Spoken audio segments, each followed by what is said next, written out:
the common symptoms of tick paralysis, really they can be divided into two groups. There's paralysis of the back legs, and then there's respiratory gastrointestinal signs. So paralysis usually starts in the back end of the dog, so they might walk around as if they look a bit drunk. They're a little bit wobbly and unsteady in their back legs. That's often the earliest symptom.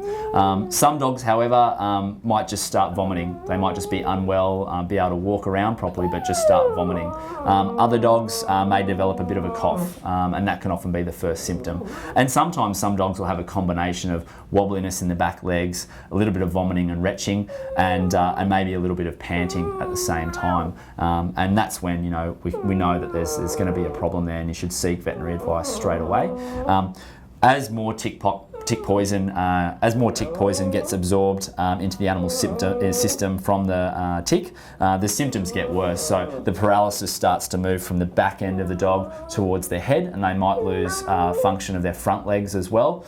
It can start to affect the muscles of their diaphragm, so they get paralysis of those muscles, and they're not breathing as well at that point. So we'll often see them panting, coughing, really struggling to breathe.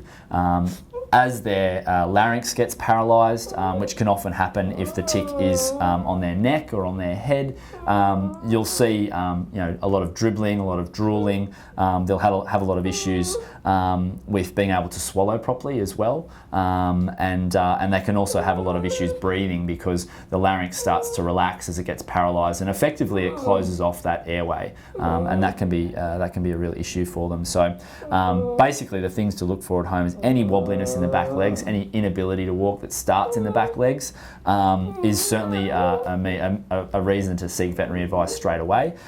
Similarly, if the dog starts vomiting or has a cough or has any trouble breathing, even just very mild symptoms, you should at the very least do a tick search straight away, and if you're worried, come in and see us as quickly as possible.